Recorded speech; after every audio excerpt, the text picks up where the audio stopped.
Hello, everyone. Welcome to another episode of Dear Dr. Fantasy. And for my very special guest today, I have with me Carina from the channel Carina Zacharias Bücherwelten. And in case you couldn't tell from what I just said, that is a German channel, a German Booktube channel. And it's very wonderful for me to be able to talk to Carina today because she has been a supporter of my channel since pretty much the beginning. I think you've been commenting, leaving nice comments for me, very encouraging, and I'm so grateful for that and so glad to see you today. Hello, Carina. Yeah, hi, Philip. Thanks for having me and good job pronouncing that very difficult name there. Thank you. Thank you. I was practicing ahead of time. So I have some ability to read German, but my spoken German is not very good and would be very difficult for you to hear, I'm sure. But we're going to conduct this in English, but most of your videos are in German, correct? Yes, that's right. Yeah. Yeah. But one of the cool things we're going to do today, in addition to me asking you about your reading journey, what you grew up reading, why you decided to start a Booktube channel, I think this could be fantastic for my viewers to hear about German fantasy. Because I think there's a very rich tradition there. I think there's some great contemporary German fantasy authors that you will be able to tell us about. So I'm really excited to hear about the state of fantasy in Deutschland. So I'm very excited about that. So let's start. Actually, why don't we start with that if you don't mind? How about you tell me about some of your favorite German fantasy, and then we'll backtrack and go to your personal reading journey. Yeah, I think a lot of it is the same. Like a lot of authors I want to recommend who write who write fantasy in Germany are also authors with whose work I grew up and who have been very formative for me. Okay. But yeah, I have some books stacked right next to me. And on the top here I have, which is Tinted Health in German, but it is Ink Heart in English, like it has been translated. It's by Cornelia Funke. Yeah. Have you heard of her before? I have. Oh, cool. Yes. Yeah. Yeah, I think she is quite famous outside of Germany as well. She's very popular and rightly so. I read a lot of her books, and this is the first one in her Ink Heart trilogy, which has been a trilogy for many years, over 10 years probably, but she's now announced a fourth book in this series that is coming out this year. So that's very exciting. Wow. Yeah, I think many people don't realize that this was originally in German. Oh, okay, interesting. Yeah. I think she's living in the US now and has done so for many years. Okay. Yeah. Okay. Cool. But I read a lot of her books growing up. She has written a lot of great books. Yeah. And how would you characterize Tinted Health in terms of what kind of fantasy would you call it? Yeah, it's for younger readers, but it's a book that I don't know if you use this expression, but we call it an all-ager. Yeah, that makes sense. That makes sense. Yeah, what it means is usually all-ager books are written primarily for younger readers, but they can be enjoyed by readers of all ages. Yeah. And Tinted Health is an all-age book that a lot of adults read as well and enjoyed. And it's about a girl whose father has the magic ability that if he reads a book aloud, he can make objects or animals or people from that book come alive. They materialize right next to him. And I don't, I mustn't say too much because I will spoil it, but it's a very magical story. It's a lot about the love for books and reading. And also what sounds very magical and great, she also shows the downside of it, because people that come from these stories in our world, they feel very misplaced and lost, and they long for their home, but they cannot go back. So it's a very interesting exploration of that idea. Oh, how exciting. It reminds me, and I could be way off, I don't know if you've read Philip Pullman's His Dark Materials, the trilogy with the Golden Compass. So I think of that as an all-ager as well. And probably. a young female protagonist. Would you say they're kind of comparable? A little bit, yeah, but Tinted Health takes place in the present, and but it is comparable, yeah, I think. Okay, cool. All right. So what else have you got for us? Another one I have to shout out is Walter Mörs. And this one is called Die Stadt der träumenden Bücher in German. Yes. But I looked this up and it would be the City of Dreaming Books in English. Yeah. Cool. And this one is one I love as well. And he has written many books in this same world, but they are standalone books mostly that can be read independently. Okay. And yeah, he writes very bizarre stories, very funny stories that are hard. That are hard to put in a box. Like it's almost its own category of fantasy. Interesting. Yeah, I wonder, would you compare him to me? Have you read Susanna Clark's Piranesi before? I have, yes. Do you feel like there's some comparison to be made there, perhaps? I feel it's very different. It's okay. I've never read the Discworld series by Terry Pratchett, but maybe it's more like that a little bit. Oh, okay. All right. Yeah, that comes to mind. Are you aware of whether or not these have been translated into English? Yeah, I think this one has been translated into English, The City of Dreaming Books. City of Dreaming Books, cool. I looked this up, and another favorite of mine is called The 13.5 Lives of Captain Blue Bear. Oh, wow. Very strange title, but that has been translated as well, yeah. Cool, all right. So yeah, that sounds really intriguing to me. The slightly more, I guess, bizarre side of fantasy, is that kind of, you could say? Very bizarre and funny and crazy. He goes on a lot of side tracks, but it's a lot of fun. Very exciting stories. So humor is a big part of it. Humor is a big part of it. Okay. What's also interesting maybe about Walter Mörs is Walter Mörs is a pseudonym, and no one knows what his real name is or who he is or what he looks like. Oh, so there's some mystery there. There is a little bit of a mystery, and he's one of the most popular authors in Germany, but no one knows who he is. He likes to be anonymous. That is totally counter to everything they say an author has to do today. You have to be on social media, you have to be out in the public. And so he's created, I guess, an aura of mystery around himself. Maybe accidentally, maybe he's just a shy person. Who knows, right? Yeah, I've read an interview that he gave via email. Okay. And in that he said he just doesn't want to be bothered by people. He wants to go about his everyday life and be unrecognizable, something like that. Wow, good for him. Wow. Yeah, sure. And he managed to have a lot of success without anyone knowing who he is. Yeah, well, I mean, most authors are probably introverted people. And if they could get away with something like that, I suspect most authors would love to do that. I think so, but it's so hard to pull that off. Yeah. Wow, that's so cool. All right, well, who's next in your list here? Okay, you have to stop me if this goes on for too long. But this is great. I mean, I could do this all day, but we probably shouldn't go all day. This is a very personal favorite of mine, and the author is less well known than Cornelia Funke or Walter Mörs. She's called Jenny Mai Nguyen. This is one example. Niura is a name, so it's not a real word. And then it's what would it say, inheritance of the Elven crown, something like that. Okay. And it's a young adult book that I read when I was maybe 13. Very classical, high fantasy, chosen one story with multiple point of views and a very powerful magical crown that's very important to the elves, and that is, I think, stolen, something like that. Okay, cool. Yeah, is it crown or crown, as in what you would wear on your head? Crown, yeah. Crown, okay.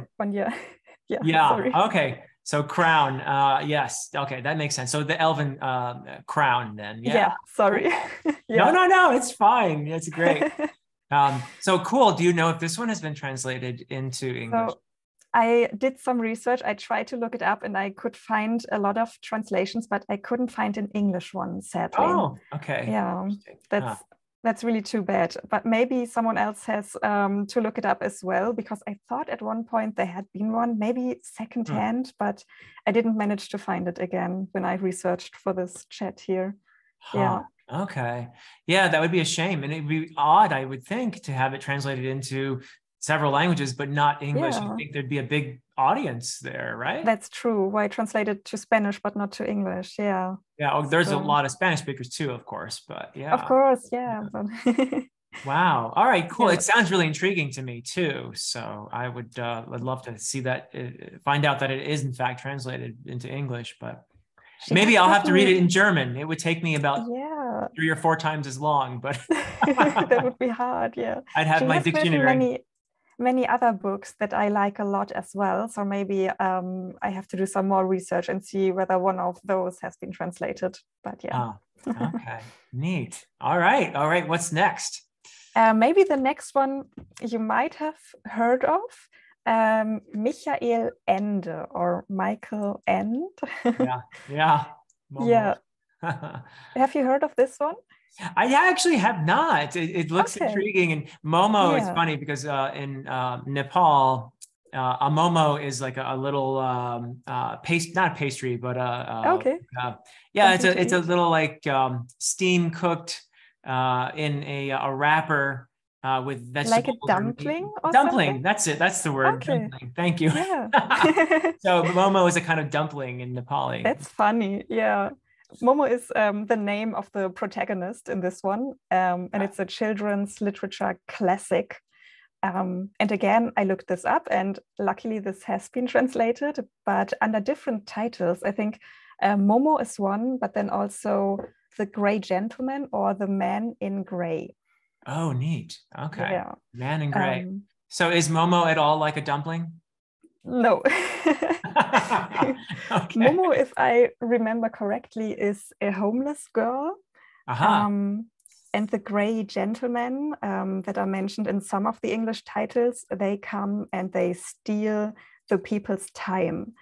They smoke these cigarettes and somehow they smoke the people's time in their cigarettes, and everybody is under a lot of stress and pressure and doesn't have time for anything.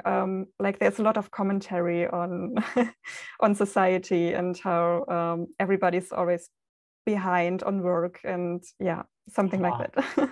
Wow, it sounds really interesting. Yeah, Michael Ende has written a lot of great books that are really wise. I think there's a lot of metaphor in them that went probably over my head when I was reading them as a child.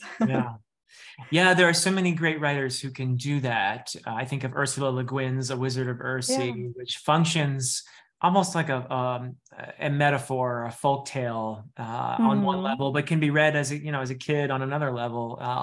So it sounds like a really great one to me. I think I might check that one out. Yeah, cool. Yeah, I can really recommend this one or The Never-Ending Story by the same author. Oh, that, of course, I think everyone knows. Okay, cool. Yeah. So this is another favorite of mine. It's bigger, but it's worth it.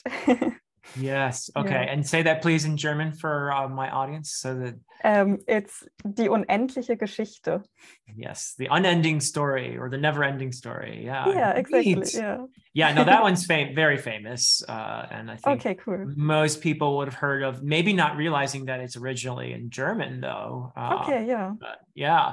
That one's very well known. Yeah. I think there's also a movie adaptation that's very old. Exactly. It's a very famous movie adaptation. In fact, I would venture to guess more people have seen the film than have read the book. Probably, yeah. Yeah, neat. When I was a kid living in Germany, we visited the studio where they made that film. Oh yeah, cool. I've heard that you can visit it, but I've never been there. Yeah, when I was a kid. So that would have been, let's see, probably the second time I lived in Germany. So I lived there twice, once in the 70s and once in the early 80s. So I think it was the second time that the school took us to visit this studio, and I saw the big dragon that the kid rides on and all of that stuff, Yes. and how they made that, and so very famous. Yeah. Why did you live in Germany? Do you have family there? Or? Oh, I wish it was that. I mean, going way back, yes, I have ancestors who came from Germany, but it was my father was in the army, so we were stationed in Bad Hersfeld the first time, which is in Hessen. Okay. And the second time it was Augsburg. Nice. So So we lived there twice. Interesting.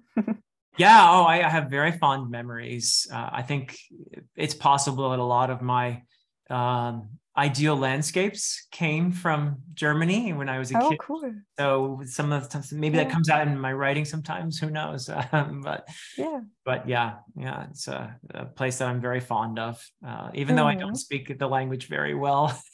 It's a difficult language, I've been told, by people who want to learn it. Probably not more difficult than English, though, I would guess, right? I mean, you don't need to have spelling bees in German, because you spell words pretty much how you say them, right? Right. You can't say that in English.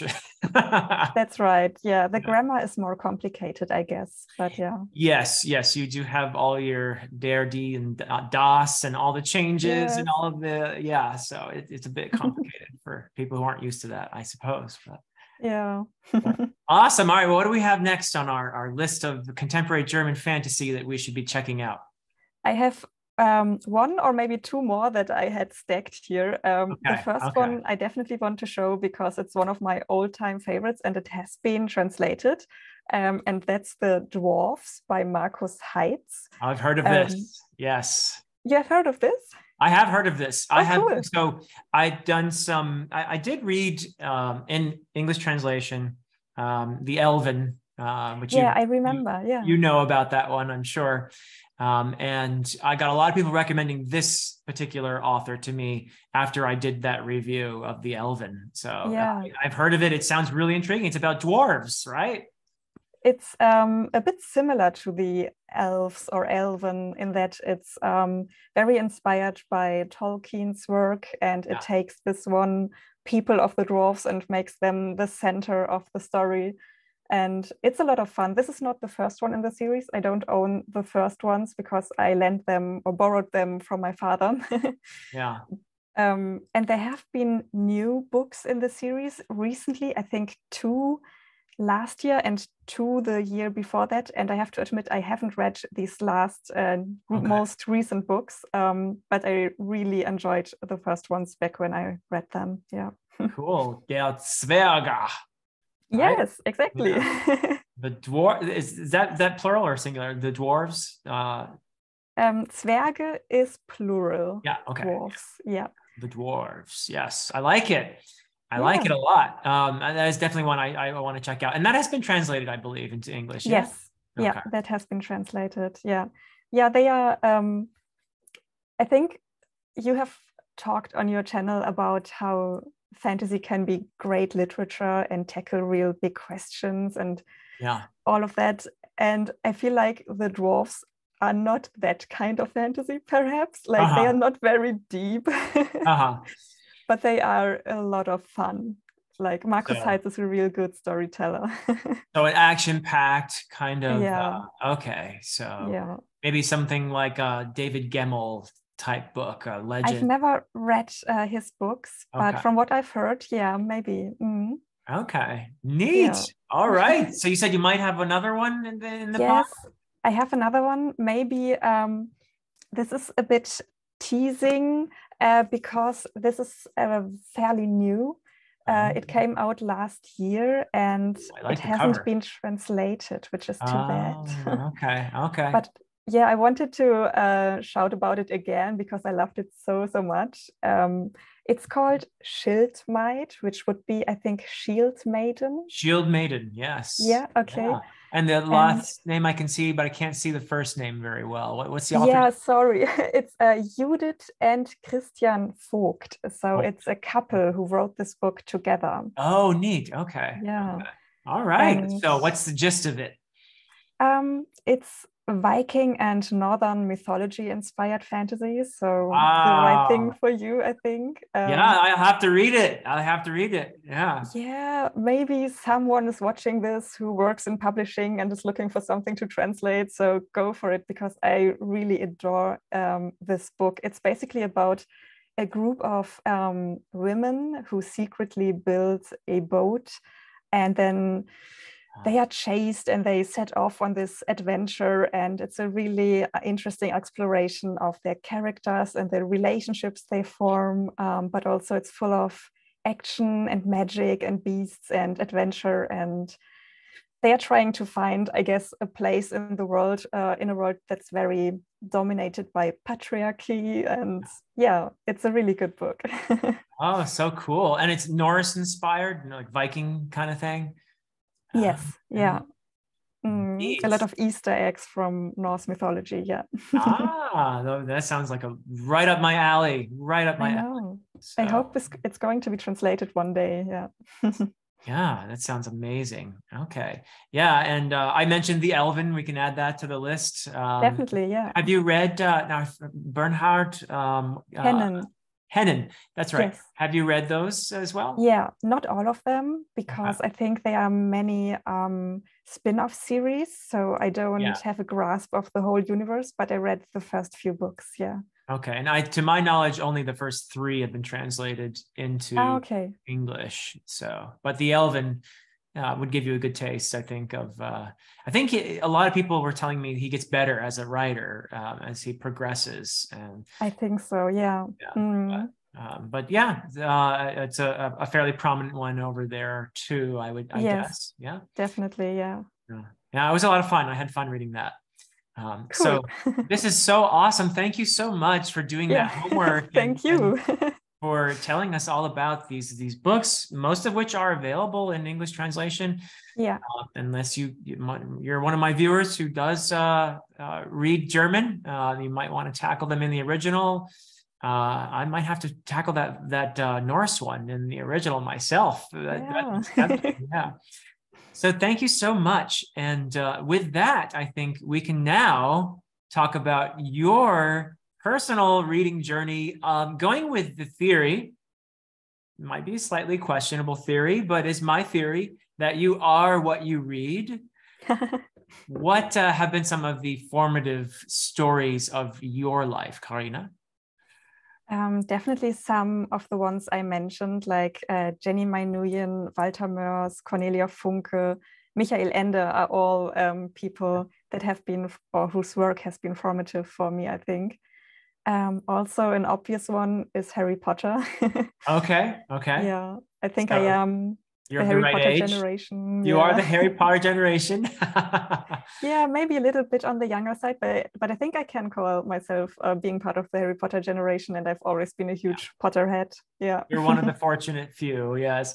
Yeah. So was Harry Potter just as huge, do you think, in Germany as it was in the UK and the United States? And so I think so. Naturally, the German translations were always a little bit later. And that's why the 7th Harry Potter book is the first book I ever read in English, because I wanted to know what was going on. You didn't want to wait. Yeah, right. But I think it was as big. There were midnight release parties and everything. Yeah. Oh, so cool. Wow. So you read it, the last one only, the first time you read it in English. The first time. And now when I reread, I always read the English version because it's the original. But yeah. At first, when my father read them to me, the first books, they were German. Yeah. How would you rate the German translations? I think from what I remember, they are really good. And they left most of the names in English, which is nice. Oh, okay. Yeah, I think they did a good job. Yeah. Yeah, that's an interesting call, I think, when translating. So I've heard in regard to Lord of the Rings or The Hobbit that older translations tended in German, I mean, to leave the names as they were in English, whereas I think some more modern translations of The Hobbit have changed the names to a more German sounding name. I don't know how. I didn't know that. Okay. Yeah, I don't know how aware you are of that or not. I'm sure some of my viewers would be able to be more specific about that, but I think there are different translations, and the newer ones tend to alter the names to make them sound more German, I think. Okay, interesting. I'm not sure I like that, because I like keeping the English original names that the author came up with, actually. Yeah. I mean, it's an interesting choice. I've translated a little bit myself, and you have to make a lot of decisions. Nothing published or anything like that. And most of my translating has been from Old English to Modern English. Wow. That's as a medievalist. But you have to make decisions, and it's an interesting one too. So if you're translating, The Hobbit into German, do you want to somehow try to imitate the feel of the name? And you need to give it a German kind of name by doing that. Whereas it sounds probably more foreign in a way if you leave it in the original, I suppose. Yeah, you're right. Like I can understand that decision, and I cannot imagine how difficult it must be to translate a novel. That's a really difficult job, because you don't only have to translate the contents correctly, you also want to convey the style of the one who's writing it, and exactly. It's really difficult. That's you exactly identified the two, I think, points on the spectrum of translation. So fidelity to meaning or style. And it seems like the more close you get to one, the further away you get from the other. So you have to decide where you land on that. That's, I think, the translator's dilemma. Yes. But cool, we were talking about your reading journey. So Harry Potter was a formative one for you when you were young. And anything else? We've mentioned Tolkien, and he's on this list as well. Yeah. That makes me happy to hear. Yeah, I thought so. In German or in English, or both? First in German, and when I was older, revisiting The Hobbit and The Lord of the Rings, and my first time reading The Silmarillion, that was all in English. Oh, okay, cool. So do you remember when you were younger, you started with Tolkien in German? Do you remember they left the names as English in the English version? I was so young, I don't really remember. Okay. I would have to ask, maybe look in the book or ask my father, because he was reading The Hobbit to me when I was little. So good father. Maybe he remembers. Yeah. I read The Hobbit to my daughters many a time. Nice. Yeah. It's a great book. Yeah. I mean, I don't know who enjoyed it more, them or me, because of the nostalgia for me, but I think we all enjoyed it. So yeah. In my experience, it was very funny, because I have a younger sister. She's 1.5 years younger than me. And all through our childhood, we always shared a bedroom. And I loved being read to in the evenings before going to bed. And she didn't like it. And she was always like, turn off the light, I want to sleep. And I was like, one more chapter, please. Oh, no. We had to find compromises. Oh, no. Yeah, we're very different. Sisters, what can you do? Yeah, right. So what else in terms of reads that you would consider to be very important for your journey? I mean, there's so much. Aragon, for example, by Christopher Paolini. Yeah. Have you read those books? I actually did read that series, The Inheritance Cycle. I read them. Yes. And I think they would be a wonderful introduction to fantasy for, a younger reader I agree, just getting into the genre. Yeah, I think they would work really well for that. Yeah, and they really cemented my love for dragons in fantasy, I think. Yeah. Now, I bet that's been translated into German too, right? Yes. Yes, definitely. It was very popular here, or it still is. Yeah. Okay, neat. Yeah. Anything else that from the younger years that there's a lot you've already named. Yeah, there's a lot. Like Bartimaeus, for example. Is it called Bartimaeus as well by Jonathan Stroud? Yes, I read the first book. I know there's more than just the one, but I did read the first one. Yeah, I enjoyed those. Like these are the kind of books I read as a teenager. And yeah, there are many more, but these are a few. Good. So as a older teenager, did you continue to read fantasy, or did you ever go through a phase where you were like, I have to be serious about life now, and so no more fantasy? It's funny that you say that, because I think I had a phase like that. You did? Yeah, when I finished school and started on my bachelor's degree, I think I had a time in my life when I thought, oh, fantasy is for younger kids and teenagers, and I'm all grown up now, so I'm not reading fantasy anymore. But thankfully that went over, and like I rediscovered my love for fantasy and realized there's nothing bad about reading fantasy as an adult, actually. Yeah, I agree. I totally agree. And was there a particular book or that brought you back, or was it just sort of a general kind of return? Yeah, I think there were. It was my reading of the Silmarillion, probably, that started me. And then I discovered the Earthsea books by Ursula Le Guin that you mentioned already. Yeah, they are great.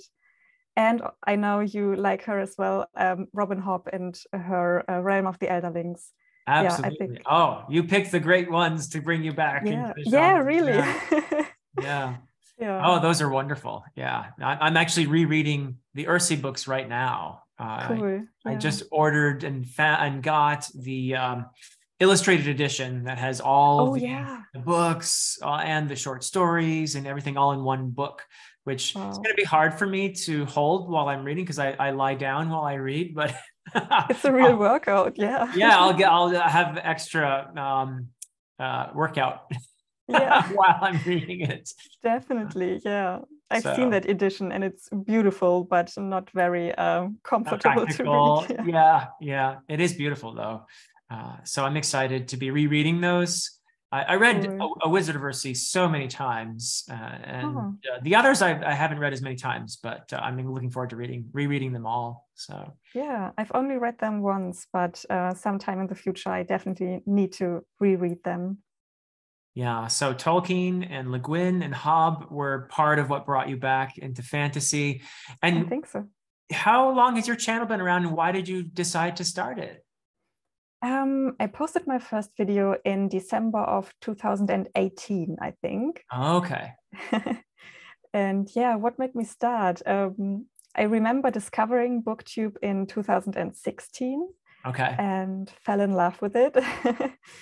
And it was just so great having this community where people are just as passionate about reading as I am, and connecting with people in the comments. And to be honest, I think that would have been enough, probably, just watching videos and commenting. But I don't only love reading, I also love writing myself, actually. Yeah. And I have published a few things. And magnificent. Please, let's stop right now and talk about that. I'm very curious. What have you published, and what are you working on right now? I have published some fantasy for young adults and kids mostly. Okay, young adult fantasy. Wonderful. Yeah. Do you mind telling us the title? I could. It's all German though, so I don't know whether it's interesting for many people watching this, but there's one duology called Ember, which is the main title. Okay. Do you have a copy anywhere near you that you can hold up for us? I have it up on my shelf somewhere. I could get it. I will pause really? the recording and to allow you to. I'm going to pause right now. Here we go. Okay, we are back, and I am so excited because Carina is going to tell us about her fantasy that she has published and is working on. So, wunderbar, let's do it. Wunderbar, yes. What I've been mentioning is Ember. Ember. It's the first name of the protagonist, and this is Ooh, the I like this subtitle. cover too. Wow. The cover's really pretty. There's a second one because there are 2 parts, and this is going to sound dumb, but I don't own the paperback of the second part. You don't? I think I have an ebook file of it, but oh my goodness.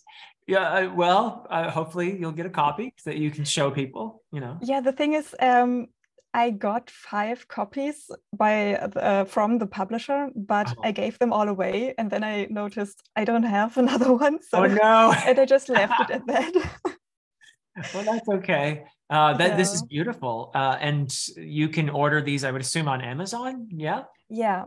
I think the publisher is planning to redo them actually, and to make a bundle edition with 2 parts in one soon. But it is available. Yeah, but it's only in German, and yeah, it's in German. But what level? Like, so I read, you know, a certain level of German pretty well. Like, you know, I can read children's books really well. Okay, that's pretty good. Yeah. Yeah. So maybe it's something I could check out. Yeah. But it's probably a slightly more sophisticated level of reading, I would guess. Maybe a little more than a children's book. Yeah. Maybe my most recent one would be more of maybe better for your taste. Yeah. It's called Minna, and I'm going to translate it as Minna and the Magical City. Yeah. Oh my goodness. So that's a children's book for middle grade. Yeah. Yeah. Oh, wonderful. Okay. Yeah. Cool. Are there illustrations inside, or is it only little ones above chapter beginnings? Oh yeah, the key. Yeah. But no big illustrations. Yeah. Oh, I love it. I love it. This is fantastic. Yeah. When did these come out? Minna and the Magical City came out last September, and Ember has been a longer time. I think 2018, around that time. Okay. When I started the channel, around that time. Yeah. Oh, so cool. Are there any translations into English in the works? No, actually, it's not that easy to be translated into English. Usually the big bestsellers, they are translated, but for other books, it's really difficult because there are already a lot of great English books, I guess. So the market is pretty, can you say, saturated? It is. It's very hard. Yeah. Yeah. Would you consider writing one in English to begin with? I'm not sure I could do it. I'm not sure if my language skill is up to it, because having a chat like this and writing a full book in English, they are 2 very different things. Yeah, that's true. But you'd have a much better chance of writing a book in English than I would in German. Maybe. So cool. So what else? You've got the 2-part Emba. Yeah. Then you had the more YA one, which looks really probably something I could tackle, I think. Maybe, yeah. And what else? What are you working on, or has something else been published? There's a series that is only available as ebooks, and funnily enough, it has an English title. It's called The Lost Prophecy. Ooh, cool. Because the publisher thought it sounded more fancy than a German title, I think. Okay. But it is in German. But it is in German. Yeah, it's a 5-part series of 5 novellas, you could say, I think. Okay. What level of readership were you pitching toward with this series? That's also younger adults. Okay. Like, I think they target 18 and above with these kind of books. Okay. Yeah. 18 and above or 18 and below? Above. Okay. So Okay. All right. 18 and older. Yeah. 18 and older. Oh, so those are for older readers then. Yeah. Yeah. Mm-hmm. Okay. Oh, neat. Okay, cool. What can you tell me in a non-spoiler way about that series? It takes place in a fantasy world, so not in our world. And basically you have different peoples who belong to different elements. Like there's the people of the air and of water, fire and earth. Okay, element And magic. Yeah. Yeah, exactly. Nice. Yeah, and there is a fifth peoples, which is very elusive and mysterious. And I don't want to spoil what kind of element it belongs to. But there's an old prophecy that says that a great danger is coming, and these different peoples have to come together and work together to prevent this evil from conquering their world. And that's like difficult because they have been very estranged. Yeah, I was just going to say they're probably not used to working together very much. Yeah, that's the gist of it. Yeah. Neat. Okay. All right. Yeah. Well, this is so cool. And what are you working on now? Are you currently writing something? I have been very busy studying, so I haven't done a lot of writing recently, but maybe there is one young adult science fiction novel coming out that I wrote a couple of years ago. It hasn't been decided upon yet completely 100%, but I am hopeful. Yeah. Oh my goodness, you've been pretty prolific already. This is fantastic. Yeah. Oh, this is awesome. I just think it's wonderful, and I wish you the best with all this writing. And right now you're studying. You said you're pursuing a degree or something. Is that what you're up to? Yeah, in computer sciences. Yeah. Oh, okay. Yeah, because most of us writers do need a day job, right? So definitely, yeah. Yeah, that's right. To allow us to pursue our passion, our hobby, we need to pay the bills. Yeah. So computer science should do it pretty well, I would hope. I hope so too, yeah. Neat. Wow. Well, I did not know that you were such a writer, and I'm so delighted to discover this. And it's a big passion for sure. And what I was saying, I think this is what pushed me to actually start a Booktube channel, because I thought it's really hard to write a book, and it's also really hard to publish a book, but then it's also really hard to make people aware that your book exists, because there are just so many great books, which is great, but it's hard as a new young author. So I had this idea that I could start a Booktube channel and review books by other people, and if the viewers like my videos, maybe they subscribe, and then from time to time I can talk about my own books, and I actually have like an audience and someone who might be interested in them. That was the whole idea, I guess. Yeah. I think it's a very smart idea, actually. Yeah, it was always important to me that the channel is not only me advertising my books. I really want, by far most of the videos I do are about books I read and like. Yeah. And I want my videos to be worthwhile watching. But yeah, that was the motivation, I guess, to start it all. Yeah. Yeah, well, I completely relate. And I think you and I are in a similar boat here. Yeah. I started my channel for several reasons. And one was to save my fantasy novels course that I had been teaching, and seeing lower and lower enrollment, unfortunately, in the course because of different administrative decisions we're just in general, a lot less literature is being taught these days than used to be the case, which is very sad to me. Yeah. So I thought, well, if I start a YouTube channel, maybe I'll make it more interesting, and I'll be able to get those fewer and fewer students who are looking for literature classes. But didn't really work out too well for saving my course, but the channel kind of took off. And for me, I cannot separate my teaching from my YouTube channel, from my writing. All these things are from the same passion. They're from the same place. So yeah, I'm like you. I spend the majority of my videos talking about fantasy in general because I love it and I want to share my enthusiasm. I want to explore it and talk about it. And this is what excites me. But I also, like you, I've been mentioning my own writing recently. Yes. And I'm very excited for it.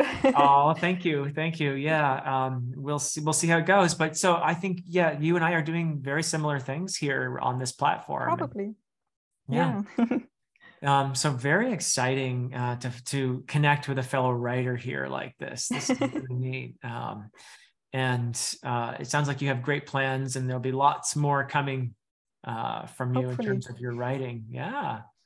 Very cool. So yeah, I think it's great. It's absolutely wonderful way to, and have you found that you've had subscribers who are interested and wanting to engage with your writing? Has that worked out the way you hoped? I think so. Yeah. People have been really great and nice. Like in general, I think the Booktube community is so nice and wonderful. And I've had that in my comments as well. And lots of people who've told me, I've read your book and I liked it. And that's cool. Always so great. That is so neat. Yeah. And I'm sure that your readers appreciate being able to connect with you on a more personal level than I think so. Yeah. It's what you said in the beginning. It's what authors do these days. And as a reader, I also enjoy that I can connect with other authors. So it's a great thing. Yeah. Yeah. So tell me a little bit too, if you don't mind. I have a lot of commenters and subscribers who are German speakers. Okay. So I think I have some notion, but I'm sure there's a lot I don't know about. Would you, I mean, the Booktube community is international. Mm-hmm. I feel that it's a wonderful place in large part because of how international it is. I love that so many of my viewers are from all over the world. And my biggest single segment of viewers is definitely from the United States. And then the UK is next. And so on. Germany's in my top 5, though. Oh, interesting. Yeah, Germany's in my top 5. So it's definitely I've got a fair number of viewers over there. But would you say that there is a kind of a German Booktube community that is part of this larger thing? And how it? Yeah, is that? Yeah, definitely. Yeah. And it's very well connected, actually. I think the pandemic helped us in that regard, because there are some booktubers that have been very actively trying to get people together, like German booktubers together. Yeah. And they actually organized Zoom meetings for people who run Booktube channels so we can chat and get to know each other. Neat. I've participated in 2 of those, and that was a lot of fun. And there's even a WhatsApp group chat now that I'm part of, where there are so many booktubers from Germany. It's incredible in there. Oh, cool. Oh, cool. Just asking questions, sharing ideas, asking for people when they need them in collaborations, stuff like that. So there's definitely a German community within the bigger Booktube community. Yeah. Oh, how nice. And now I didn't ask you ahead of time, so please don't feel guilty if you leave anyone out, but if you could please name some of these channels that you interact with that you would recommend people to follow if they can. I don't know, most of them probably do videos mostly in German, I would guess, but yes. But who are some of the German booktubers that we should know about? Actually, I've made a list. Oh, good. Okay. You are prepared. Yes. Okay. When I looked up English book titles of my German favorites, I also noted down some channels. I'm sure I'm missing a lot because there are so many great people. So I hope they are not mad at me. But for example, if you're looking for channels who specifically talk about fantasy, there's Tintenkrähe, who I like a lot. Okay. It's Ink Crow, I think you would say in German. And how would can you spell it for my viewers? How would you spell the name of the channel? Okay, it's TINTENKRÄ,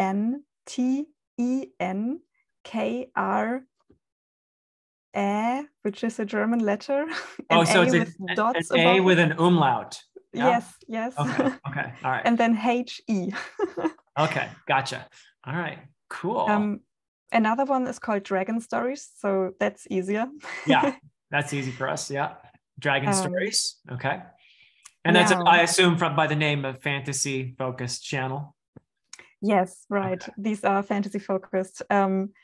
Dragon Stories, I think maybe she reads also romance, but fantasy is the main focus, I would say. Okay. And there's also Leseritter, which is a small channel, Seitenreise, Marina Liest. Actually, I think Marina Liest is from Switzerland, but language-wise, she does her videos in German about fantasy. Does she speak in Hochdeutsch when she does? Yes. Okay, so not Swiss German. Okay. Yeah, even I have trouble understanding Swiss German sometimes, so I'm glad she. Yeah.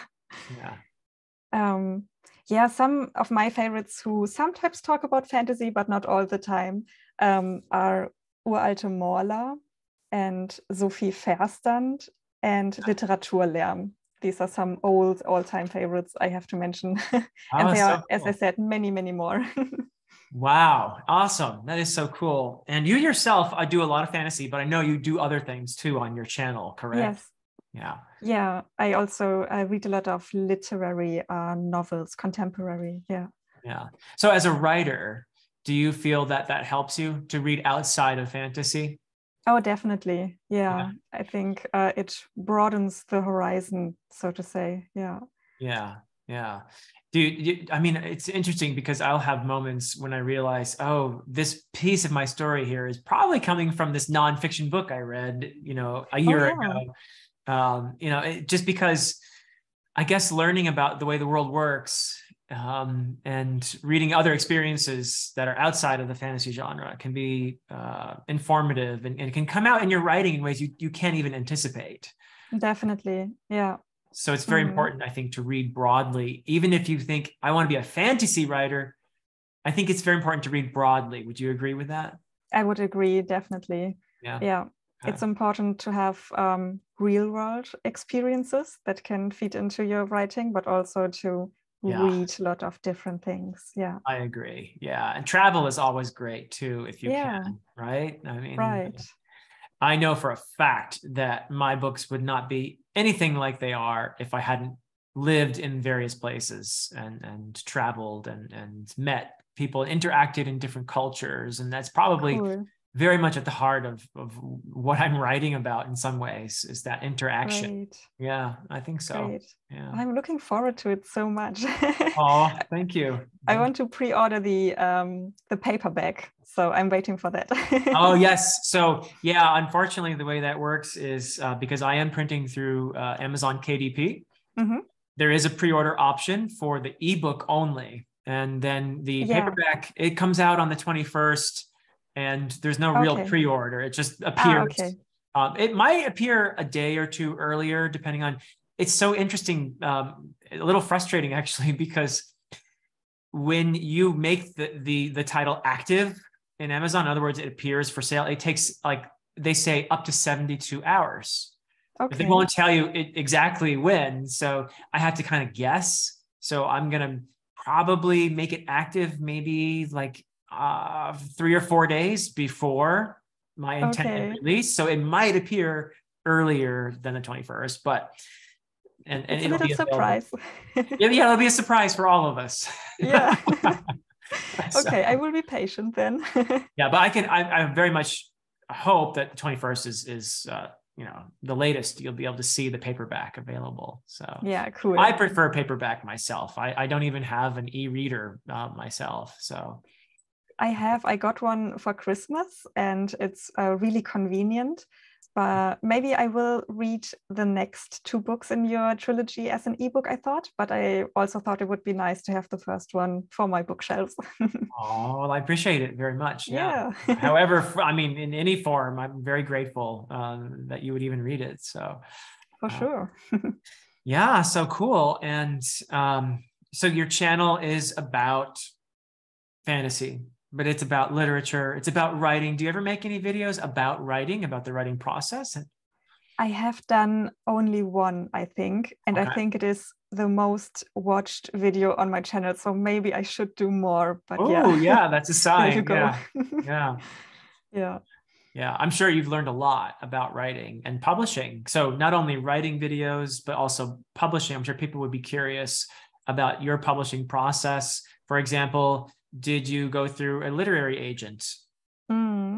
I now have a literary agent, but all the books that have been published that I talked about, they have come out without a literary agent, just between the publisher and me.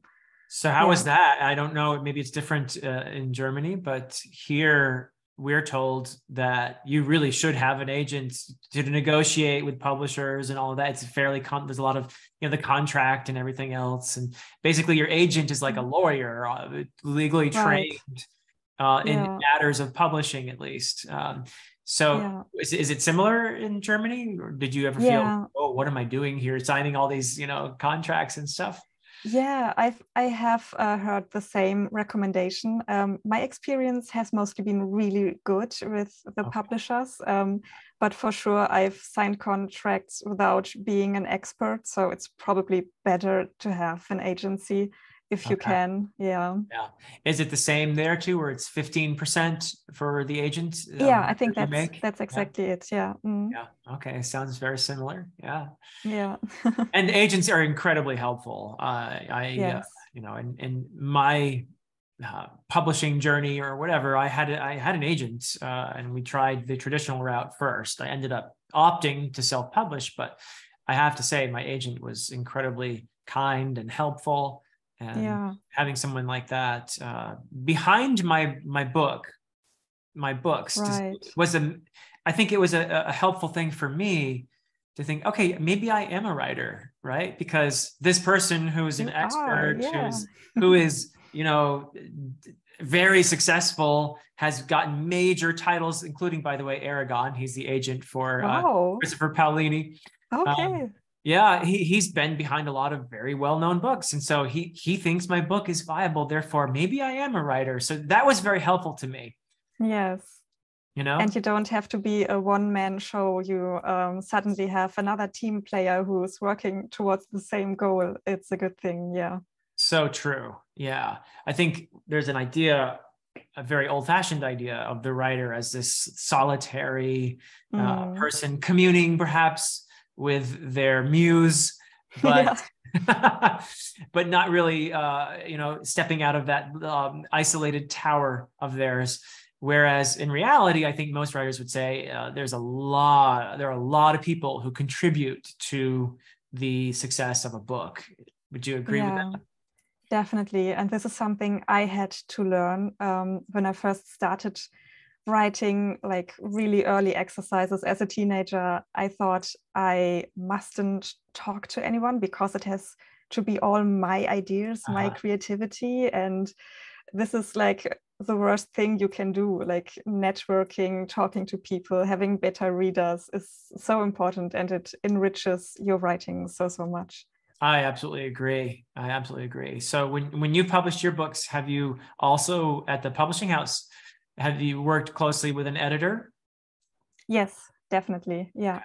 And in-house and external editors too. Okay, so you've hired external editors as well. And no, the publishing house has hired an external editor in one instance. Yeah. Interesting. Now tell us about that process and how helpful did you find it? It's really helpful. Sometimes it can be a little bit annoying if they want to change stuff that I feel very strongly about that it should not be changed.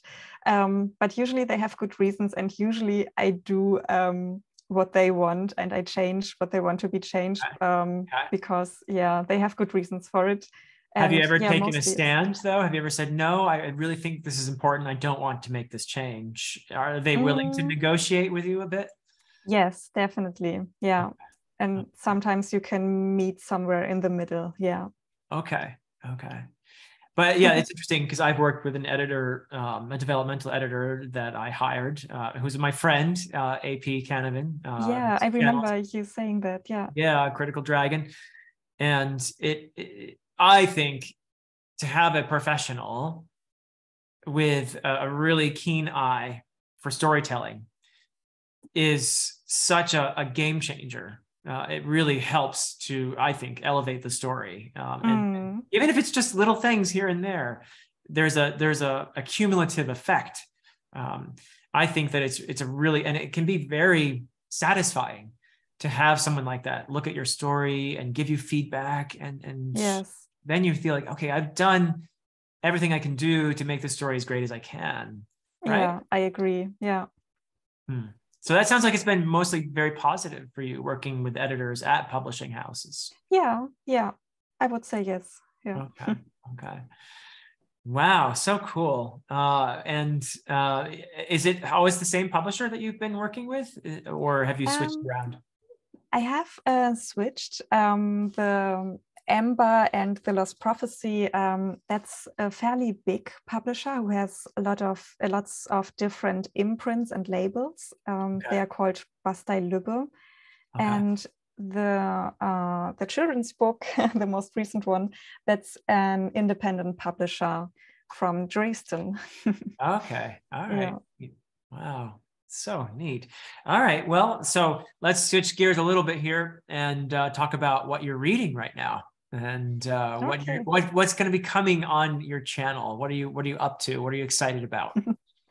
Yeah, this is probably going to be interesting for you, because I read my first ever Joe Abercrombie book recently. Oh, cool. In German too, I see. It's the blade itself. It should be Kriegsklingen, blades of war or something. Yeah, interesting. Yeah. So what do you think? I liked it a lot. It was a lot of fun. I thought the humor in it was really great. And it takes the edge from some of the violent stuff that's happening, perhaps. Exactly. Yes. Yeah. Good. So they succeeded in conveying that in translation, which is amazing to me, because I feel that Abercrombie's humor is so unique. But it's true. It is a grimdark story that is incredibly bleak. The characters are also alienated and sad. And and even though I want them to succeed, I know they never will. And it's so sad. And yet I'm laughing the whole time. Yes. It's crazy, right? It's right. And you also, or at least I, disliked many of the main characters. Like they're not very likable in this first book. They're not nice people. They need some therapy or something. Yeah. But I was still rooting for them. So that's interesting. Yeah. Yeah. I wanted to read Joe Abercrombie mostly because I've heard amazing things about this last trilogy that he published. Age of Madness. Yeah. Yes, exactly. It's my favorite. Age of Madness is my favorite of the First Law books. And I think it's fine. I mean, I wouldn't say unfortunately, you have to read 7 books before you get to. I mean, it's great because I love all the books. But he gets better, in my opinion, as a storyteller. And he starts out really great. So, I mean, I love the original trilogy. And in many ways, I think a lot of people would say that his most endearing characters in some ways are from that original trilogy. Cool. But I think it's clear that his storytelling abilities improve, and Age of Madness is the very best, in my opinion. Certainly has the best female characters that Abercrombie has ever written. That was a bit of a deficit in his earlier books. There are female characters, but they're not as central and they're not as complex as the male characters. And that changes though with Age of Madness in a big way. And also I think his incorporation of theme is even better, is actually at a different level in Age of Madness.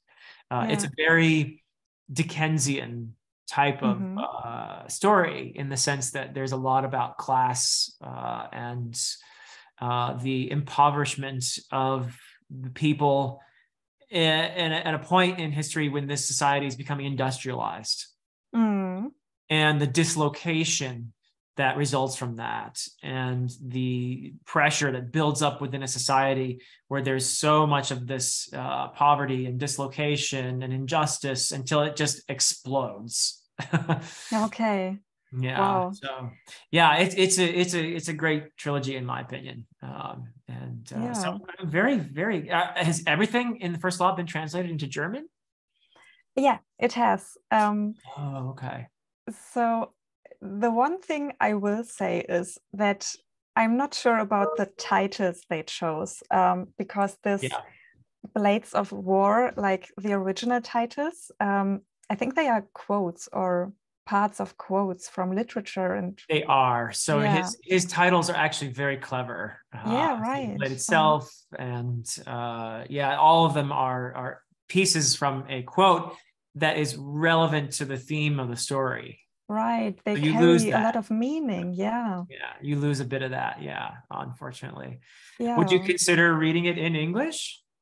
I would have read it in English if my library had the English edition, but because I wanted to get it from the library and they only had the German one, I went for that. Okay. Yeah. Yeah, I'd be very curious to hear someone talk about what's added, what's lost in translation. Okay. But your reaction tells me that the translator was very successful, I think, in conveying the most important aspects of Abercrombie's writing. What about the character voices? So I like to talk about the dialogue test, where if you open up a book and you don't know who's talking, you just read some dialogue. You know who's speaking because of this distinctness of that voice. Okay, yeah. That's Abercrombie. His characters have such distinct, vivid voices. I don't know, how was it in the translation? Did you feel like something like that or not? Yeah, maybe I have to do the test, but I would say they had very distinct voices. Okay. Definitely. Yeah. I can't compare the English version because I don't have that in front of me, but I think the translator did a good job. Yeah. Okay. Yeah. I mean, my admiration. It sounds like the translator did a brilliant job, actually, because everything you said is like, well, that's Abercrombie. Yeah. So, okay, cool. Yeah. And that's neat. Yeah. I can't imagine. Of course, I'm sure the translator is experienced. Do you know the translator's name, by the way? Oh, I mentioned it in my video. It's Kirsten Borchardt. Okay. Okay. Yeah. Well, Kirsten did a brilliant job, it sounds like. And maybe you can tell me, I don't want to sound impatient, but do I have to read all the standalone books as well before I can go on to the Age of Madness? Would you recommend that? I do. You don't have to, but I do recommend it. Okay, because there are things that happen in the standalones that have bearing on Age of Madness. There are certain characters that you will understand on another level, on a deeper level, if you've read the standalones. Okay, fine. Yeah. And certain events too. But yes, I think you'd get more out of Age of Madness even if you have read the standalones. And by the way, there's a short story collection as well called Sharp Ends. Yeah. Okay. Which is not my favorite. I think that Abercrombie is a brilliant novelist. He's one of my favorites. Top 5, brilliant novelist. Short story is a different art form. It's a different medium than a novel. And he is good, but he's, to my taste, not as great as he is a novelist. I think he would have to practice short stories more to be as good. I think his strength is in the novel. That's often true, by the way. I think there are certain writers who are brilliant at short stories, not so good at novels, and then the reverse, because they are very different. They're different creatures, I think. Have you tried short stories before? I have, but I would love to get better at it. I would love to practice my short story writing, actually. Yeah, they're hard. I think in some ways a short story is harder. A good short story is harder to write than a novel. Because with a novel, you have room, you have room to accomplish what you need to accomplish. And a short story, there's a lot less real estate there. And you want to engage the reader just as much, but you have only this many pages to do so. Yeah, it's hard. Exactly. So, but I still recommend reading the first trilogy, the First Law trilogy, and then reading the 3 standalones, and then reading the short story collection. Okay. And then you'll be ready for Age of Madness. Okay, I won't take the shortcut then. I do recommend it. I think it's fine. No one will come to arrest you if you just read Age of Madness. But... Sure, yeah. But I want to take the most out of it. So it's good to know. Yeah, that's what I would recommend. What else are you reading? What else are you excited about that is on the horizon? I'm reading something else at the moment in a buddy read with a friend of mine. I also showed this in the last video that I put up. It's called Buffalo is the New Buffalo. So it's an English one, and it's written by Chelsea Vowell, and it's very interesting. She is of, how do you say it, of Métis descent, or from the Métis, the indigenous people from Canada. And this shows in her writing, like she calls it indigenous or Métis futurism is what she's writing. Oh, how cool. Yeah, it's very cool, very interesting. And it's great to read it in a buddy read. So it's a short story collection as well, speculative fiction. And she writes science fiction. She writes alternative history stories and a little bit of magical realism. I can recommend it so far. Neat. Oh, that sounds really intriguing. Yeah. Yeah. Awesome. Anything else that you're planning on or currently reading or going to cover on your channel that would be good for people to know about? So I definitely want to go on reading Joe Abercrombie, and I have on my TBR the second book of I think it's called Emperor of the Sun duology by Shelley Parker Chan. Okay. Neat. The second one is announced for this year, so it's going to be a new release, but I'm really excited for that. Then, of course, I want to read your trilogy as soon as it's available. Thank you. So these are the highest books on my fantasy priority list, I think. Awesome. Yeah, those sound great to me. Yeah. And do you ever make these videos that I find so difficult to make, these like my favorite fantasy of all time type videos and that sort of thing? Yeah, I did. Yeah, I did last year. I made one for adult fantasy and one for young adult fantasy.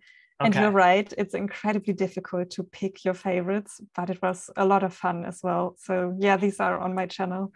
It is a strange mixture of fun and torture. Yes, right. I know. Deciding why 10, you know, and then, oh, if I put this in, I'll have to take something out. I don't know what to do. I know. And the poor book that would have been the 11th one, and that is not mentioned. Yeah, of course, most of us cheat and we do honorable mentions. Oh, right. Yeah. So did you cheat in your video? Do you have honorable mentions? I don't know if that's cheating. I didn't do honorable mentions, but I said, like, if I like a whole series of 5 books, they are all one place in my top 10 list. So that's not cheating. That's smart. Yeah. Okay. Right. So that's what I do too in my top 10. I haven't made one in 2 years now. It's been over 2 years since I made one of those, and I don't know what I'm going to do if I ever try to make another one, because I'm reading so many great series, and you're very busy. I'm very busy, yeah. But mostly with things that I enjoy, so that's good. That's great. Yeah, makes a difference. It seems like work if they're not things that I enjoy. Yeah. But if it's reading fantasy and talking with lovely people like you, then it's not work at all. It's just fun. Great. Cool. So you want to tell us about any of those favorites? I don't want to spoil your video. People should go and watch your video of your top 10 favorites. Oh, that's fine. I've already spoiled it myself, because I already said like Robin Hobb and Ursula Le Guin with Earthsea, and Tolkien is on there, and Cornelia Funke, all those people I mentioned, and more. So we've heard about a few of them already. Yeah. Are there any that we've left out, though, that you would like to mention as favorites? What did I not mention?